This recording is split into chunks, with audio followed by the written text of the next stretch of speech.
Welcome to another live patching session.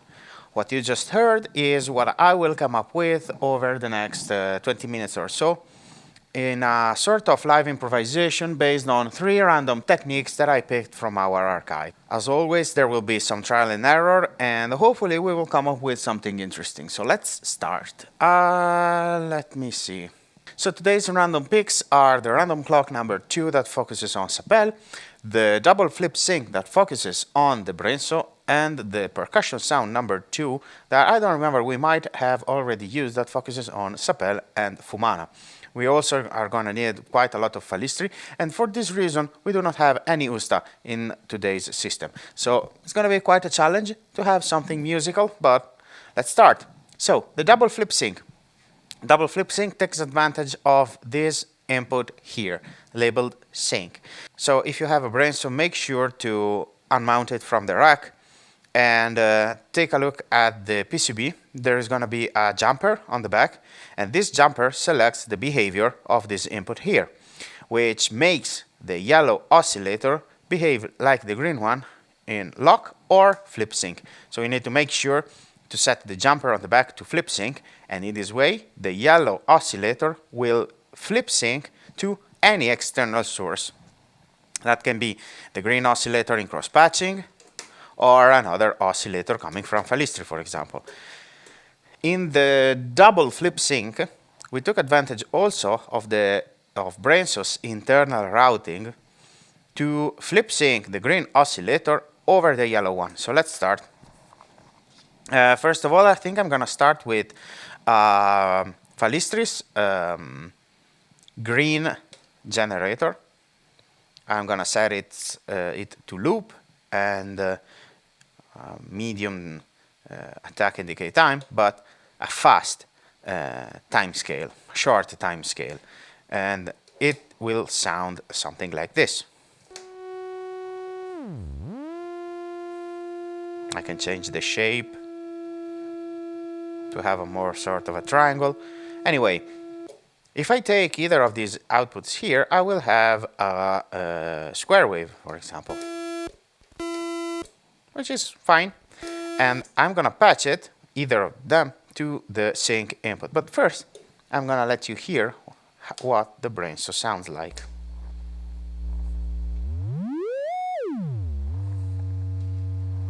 I'm going to use the triangle wave. And then, if I patch the end of rise or the end of fall to the sync input,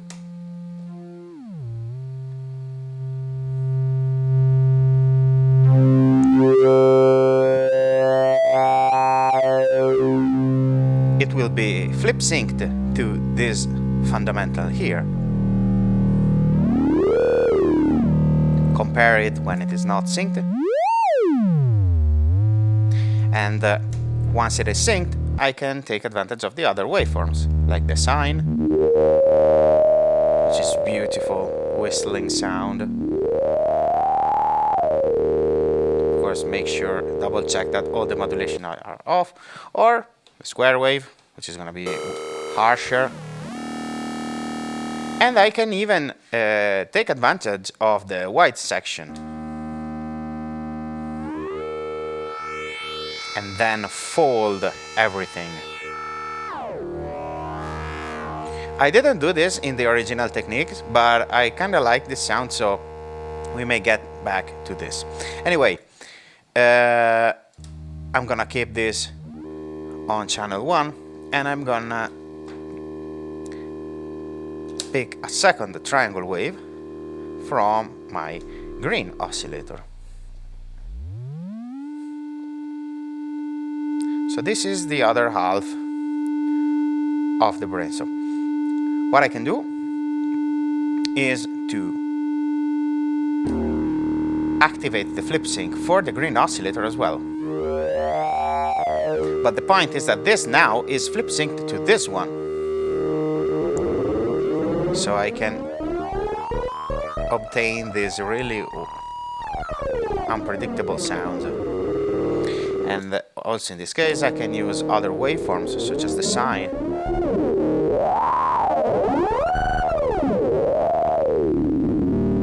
and my master node, so to speak, is this one.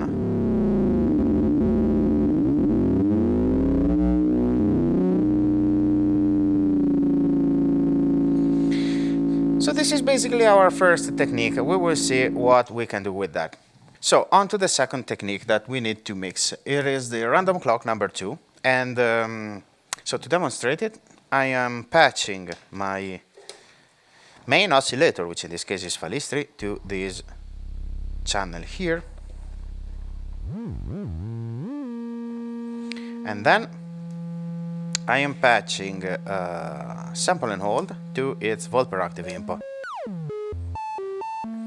Now you hear that these voltages are completely random, but they all happen at a specific time because they use SAPÈL's internal clock, which is a steady train of impulses. It can be faster, it can be slower, but it is predictable.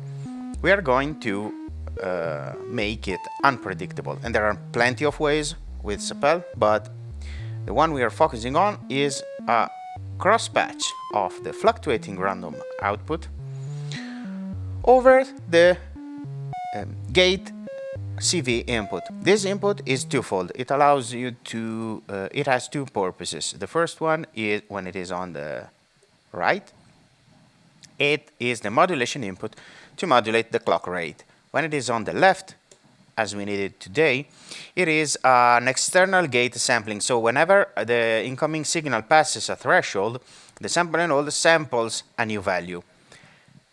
But this doesn't deactivate the clock, so it's like pushing the button.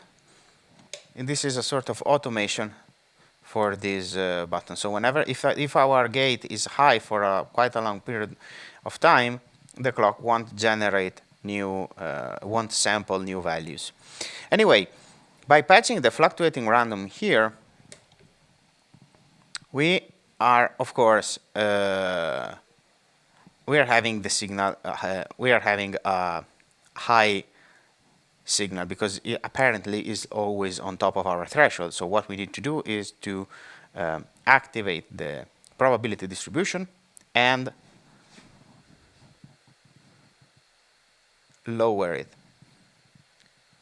And in this way you will see that we are sampling random voltages. Of course, our clock is still running, so if it goes at a faster rate than this one, you may still hear some clock outputs. So I like to take it all the way down, or if you want to remove it completely, you can patch a dummy cable and use just the fluctuating random, which is going to sound like this. We can play with the rate.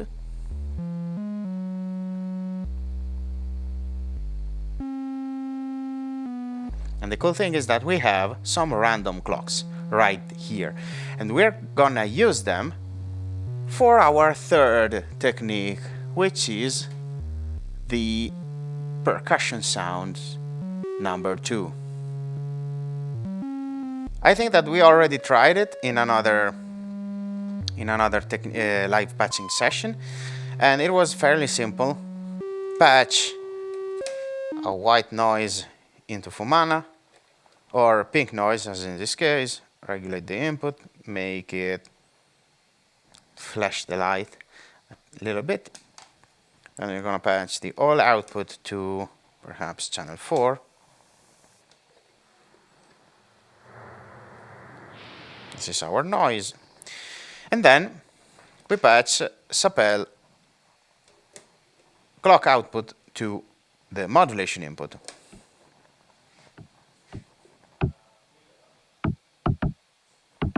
Since we are now using the green clock, which is triggered by the fluctuating random, we're going to have some random percussions.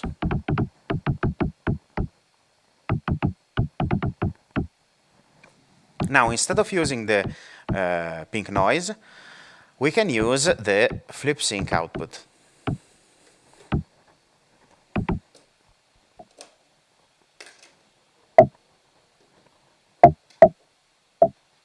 Of course, the level is completely different. Oh, what was that? This?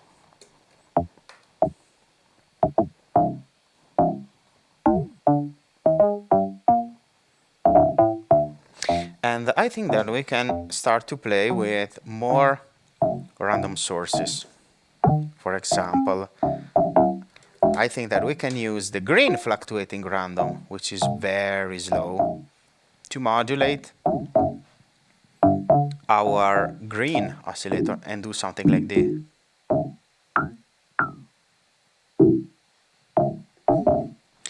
And I'm gonna use the exponential FM input.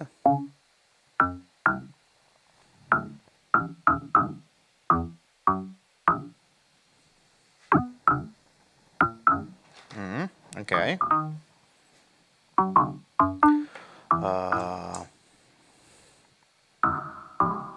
Gonna turn on the reverb because we may need that, but not now.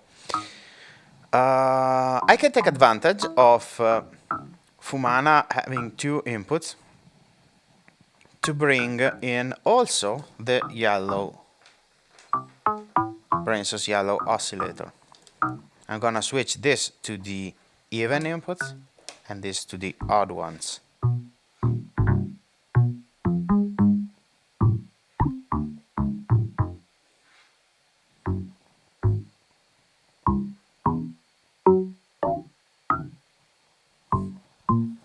Let's see how it sounds without modulating the pitch of our bass note.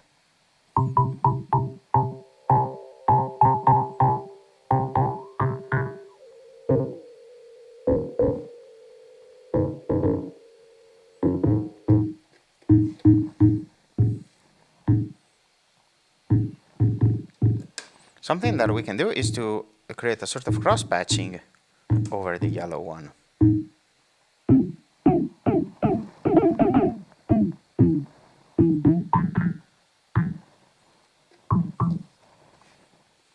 Okay, so this is Giovanni from the future here. I am currently editing this video and I realized that I made a huge mistake with the yellow oscillator, especially related to the frequency modulation. It will eventually get fixed by the end of the video, but if you know what I made, let me know in the comments below. I think that we still need some low end to this patch, so I don't like how it is going, so I think that I am going to take my Falistri and patch it to the main input number 1. Let's hear how it sounds.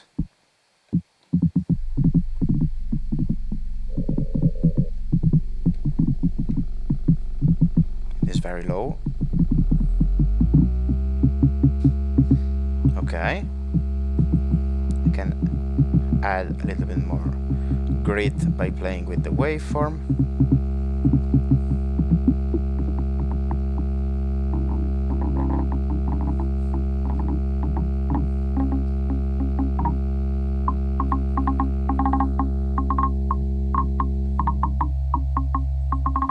Okay, much better. Because in this way I can take one of my drone notes which are on the odd inputs, like this one for example, and route it to the reverb.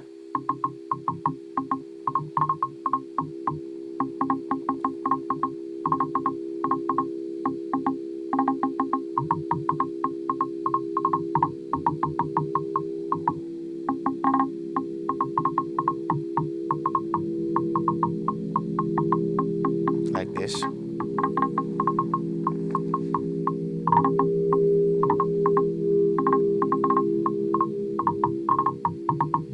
And we can sound them together. Now, at the beginning of this video, I told you that I wanted to try the final output with our double flip sync. So the first flip synced section of our patch, and this is what I wanted to do, what I'm trying right now.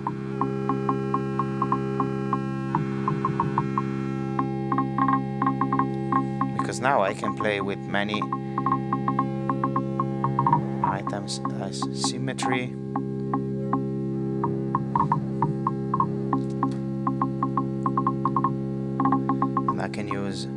values around them.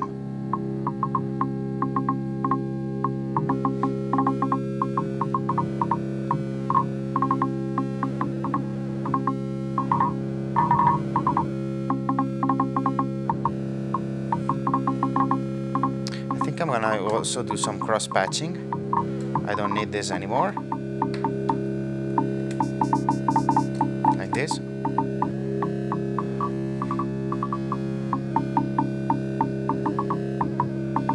Okay, this sounds much better, because if I slow this down,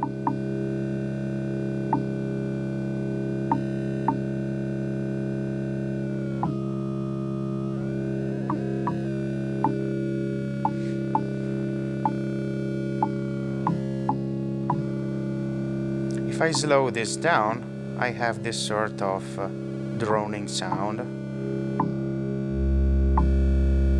I'm gonna bring in the lowest band to thicken everything up.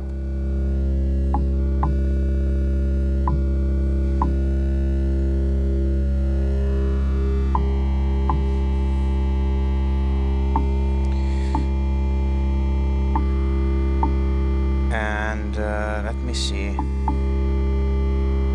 Well, I have plenty of Falistri, which I haven't touched yet, so I'm gonna set this one as an LFO and use it to modulate, for example, my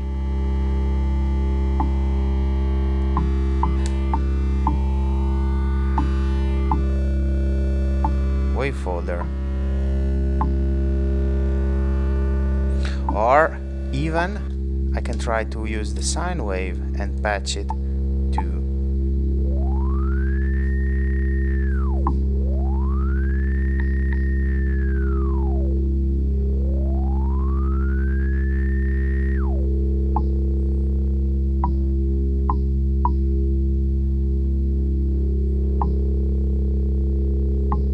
and perhaps now that I'm using the sine wave,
okay, so I added the n+1 output to the volt per octave input of Falistri so that it changes octave at every random sample from our cross patching, and in this way we have this sort of droning kind of sound, but it is still somehow consistent, and I honestly like it.